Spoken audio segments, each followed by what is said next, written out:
Hello বন্ধুরা, এই মজার মুভিটি আপনাকে 1 মিনিটের জন্য চোখের পলক ফেলতে দেবে না। চলুন কথা না বেরিয়ে শুরু করা যাক। প্রিয় বন্ধুরা, এই মুভিটির এই দৃশ্যে দেখা যায় হসপিটালে সকল ডাক্তাররা মিলে একজন লোককে জোর করে একটা ইঞ্জেকশন দিচ্ছে।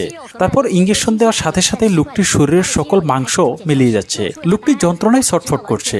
একসময় লোকটি কঙ্কালের রূপ ধারণ করে, তারপর আবার আস্তে আস্তে সেই কঙ্কালটিও ভ্যানিশ হয়ে যায়। কিন্তু মজার বিষয় হচ্ছে লোকটির কোনো অস্তিত্ব খালি চোখে দেখা না গেলেও মূলত সে বেঁচে আছে, কিন্তু কেউ তাকে দেখতে পাচ্ছে না। তার গায়ে কিছু দেওয়া থাকলে, যেমন চাদর গায়ে থাকলে শুধু চাদর দেখা যাচ্ছে, আর কিছু দেখা যাচ্ছে না। ঘুমাতে গেলে দেখা যাচ্ছে চাদরের নিচে কেউ আছে, কিন্তু তাকে দেখা যাচ্ছে না। লোকটি বাসায় তার বউকে আদর করতে যাবে, কিন্তু তার বউ তাকে দেখতে পাচ্ছে না। ডাক্তারদেরও তার অস্তিত্ব খুঁজে পেতে কষ্ট হচ্ছে। তার বুকে ও মুখে ডাক্তারের বিভিন্ন তার লাগানো দেখে তারা তাকে শনাক্ত করছে। তাই সকল ডাক্তাররা মিলে আবার তাকে হসপিটালে নিয়ে আসে এবং সেই ইঞ্জেকশন দিয়ে তার অস্তিত্ব ফিরিয়ে আনে। কিন্তু এবার এটা বেশিক্ষণ স্থায়ী হয় না।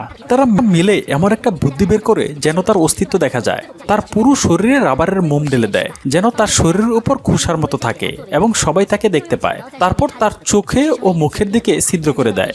তারপর তাকে শার্টকুট পরিয়ে দেয়। তারপর তাকে ছেড়ে দেয়। সে যখন রাস্তা দিয়ে গাড়ি চালাতে থাকে, চোখে চশমা পরা থাকে। বাচ্চারা তার রাবারের শরীর দেখে মজা করতে থাকে। কিন্তু লোকটি যখন চশমা খুলে বাচ্চাদের দিকে তাকায়, তখন বাচ্চারা ভয় পেয়ে যায়, কেননা তার চোখ দেখা যাচ্ছে না, ভেতরে ফাঁকা, মুখের ভেতরেও কিছু নেই, ফাঁকা। লোকটি আয়নায় নিজের চেহারা দেখতে থাকে। প্রিয় বন্ধুরা, মজার এই মুভিটি কে কে দেখেছেন কমেন্ট করে জানাতে ভুলবেন না। আর এরকম ভিডিও নিয়মিত পেতে আমাদের চ্যানেলটি সাবস্ক্রাইব করে বেল আইকনটি বাজিয়ে রাখুন, যাতে সবার আগে আমাদের ভিডিওটি আপনার কাছে পৌঁছে যায়। ধন্যবাদ।